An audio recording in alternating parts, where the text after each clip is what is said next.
Saya mau membahas tentang dunia orang mati. Suka dapat mimpi. Dari mana? Dari orang tuanya yang sudah meninggal.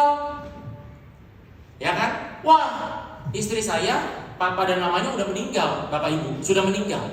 Tiba-tiba dia sering diomelin sama familinya, sama sepupunya.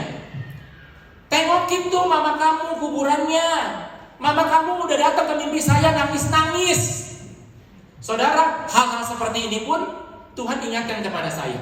Ajarkan jemaat. Banyak saudaraku, pengajaran-pengajaran yang harus jemaat tahu.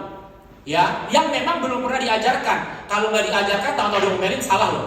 Ya, jadi jangan ngomelin jemaat kalau belum diajarin. Jadi ajarin dulu, baru ditegur, saudaraku ya. Kalau udah belum diajarin dan ditegur, kesalahan di pihak kita. Tadi kita kembali ke saya. Mamamu nangis. Dia ngomong kepada saya, mamanya ngomong kepada si sepupunya itu. Nah, sekarang kita mau belajar. Singkat saudara yang terkasih dalam Tuhan. Yang pertama, coba kita buka dulu Pengkhotbah 12 ayat ke-7. Supaya saudara punya pengetahuan, apakah betul orang mati bisa ngomong dengan orang hidup? Bisa ketemu apakah lewat mimpi dan sebagainya.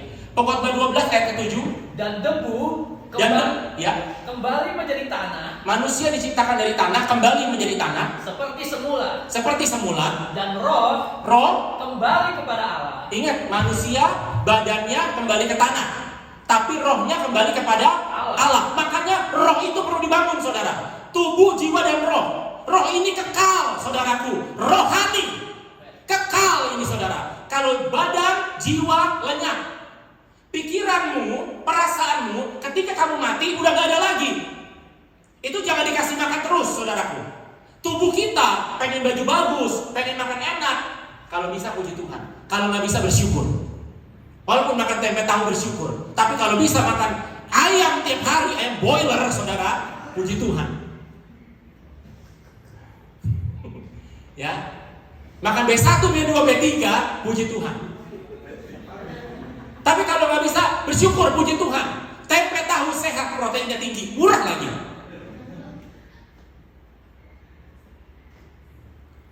Nah, itu saudara yang terkasih dalam Tuhan. Jadi roh kembali kepada Tuhan. Makanya roh ini yang harus terus diberi makan. Kedisiplinan itu memberi makan roh. Kedisiplinan rohani khususnya. Berikutnya saudaraku, roh akan kembali menjadi debu kembali menjadi tanah. Ya. Dan roh kembali kepada Allah yang mengaruniakan. Jadi setelah meninggal, rohmu akan kembali kepada Allah yang mengaruniakannya. Catat itu baik-baik ya, saudara ya. Berikutnya, Mazmur 146 ayat keempat. Apabila nyawanya melayang, alias metong, saudara. Ya, berikutnya mati. Ia kembali ke tanah. Pada hari itu juga lenyaplah maksud-maksudnya. Jadi orang ini udah gak punya pikiran-pikiran lagi. Jadi saudara, kalau tadi dibilang mama kamu nangis, mama kamu mau ditengokin, Alkitab mencatat ketika seseorang meninggal, pikiran-pikirannya udah lenyap. Jadi dia gak bakal punya pikiran apa-apa lagi. Ini kata Alkitab, bukan kata saya. Saya tidak menambahkan apapun.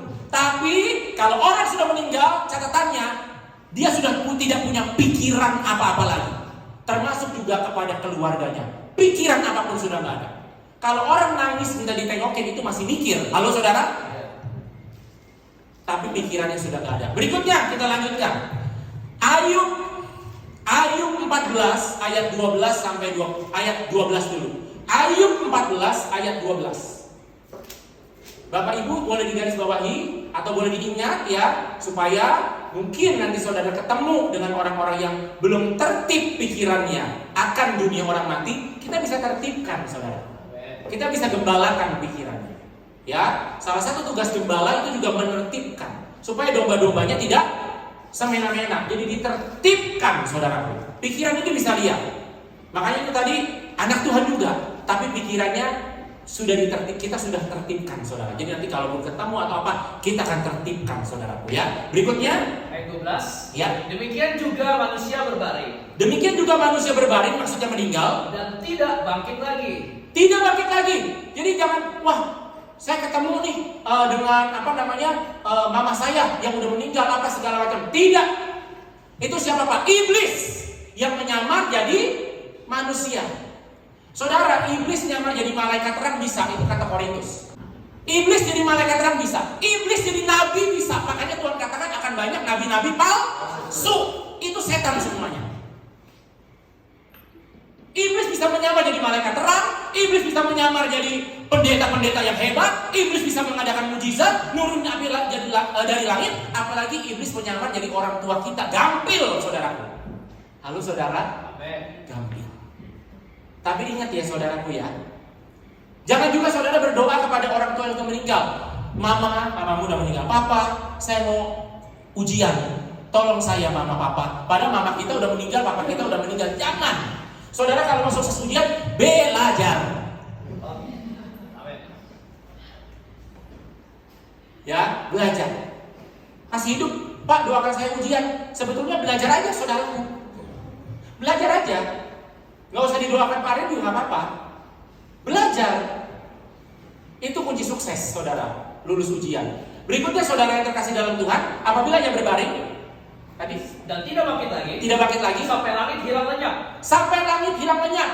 Nanti kalau Tuhan Yesus datang, dia tiup trompet, baru orang-orang meninggal itu akan bangkit, saudara. Sebelumnya nggak bakal bangkit. Yang muncul itu adalah iblis yang menyerupai. Ya. Berikutnya ayat 21. Anak-anaknya menjadi mulia. Saudara, ini konteksnya orang mati. Nanti saudara kalau baca Ayub pasal 14 itu judulnya tentang orang mati. Saudara, orang yang sudah mati ini bisa saja punya anak, betul nggak saudara? Dan anak-anaknya menjadi mulia. Tapi orang tuanya sudah meninggal. Mungkin seperti istri saya, seperti Oki, adiknya. Mama papanya udah nggak ada, tapi mereka bisa dapat pekerjaan yang baik, bisa menikah dengan suami yang baik,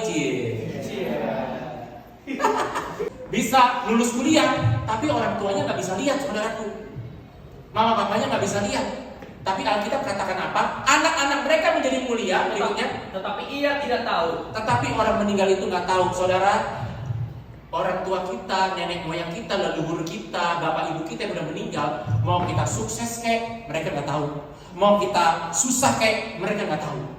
Mau kita melarat kek, mereka nggak tahu. Mau kita jadi pengusaha nomor 1 kek, mereka nggak tahu. Mereka tidak ada urusannya lagi. Mereka sudah ditempatkan Tuhan di ruang tunggu. Ada ruang tunggu surga, ada ruang tunggu neraka. Tunggu penghakiman Tuhan, baru sah surga apa neraka. Tapi sekarang mereka ada di ruang tunggu. Firdaus itu namanya ruang tunggu surga. Maka sekarang Bapak Ibu Gembala, mereka ada di Firdaus. Ya, Abraham, Lazarus, tuh. Kalau Herodes, Firaun, itu adanya di ruang tunggu neraka. Ya, maka nanti kalau saudara udah meninggal, salam kiri kananmu.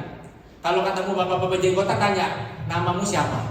Jangan sampai namanya Herodes. Tamat saudara, tamat. Salah alamat saudara. Ya, tapi kalau namanya Yohanes, puji Tuhan saudara. Ya. Berikutnya saudara, atau mereka menjadi hina, tetapi ia tidak menyadarinya. Mereka nggak menyadari saudara. Mereka tidak tahu sama sekali ya. Jadi dunia orang mati tidak bisa datang ke dalam kehidupan saudara. Yang datang itu setan. Jadi jangan percaya lagi. Ayat terakhir, pas di jam 4. Pengkhotbah 9 ayat 5 sampai 6. Karena orang-orang yang hidup tahu bahwa mereka akan mati. Tetapi orang yang mati tidak tahu apa-apa. Tidak ada upah lagi. Istri saya, Caroline, mamamu nangis, minta ditengokin. Mereka tidak tahu apa-apa. Berikutnya, tidak ada upah lagi bagi mereka. Bahkan kenangan kepada mereka sudah lenyap. Saudara, orang-orang yang sudah mati udah gak punya lagi kenangan sama saudara. Itu kata firman Tuhan. Jadi hari ini saudara, ayat ini memang cukup spesifik ya, nggak membahas tentang kekudusan, tentang apapun, tapi membahas atau menertibkan pikiran kita. Jadi jangan lagi saudara ditipu bahwa ada orang tuamu yang sudah meninggal berbicara ini itu. Itu kuasa kegelapan. Kalau itu sampai muncul, berdoa saja. Tuhan Yesus, aku percaya kepadamu, aku percaya pada firman-Mu, lindungi. Makanya saudara sebelum tidur berdoa sungguh-sungguh. Mau kemana-mana berdoa, ya. Jangan sampai lupa berdoa. Nanti adanya mimpi buruk.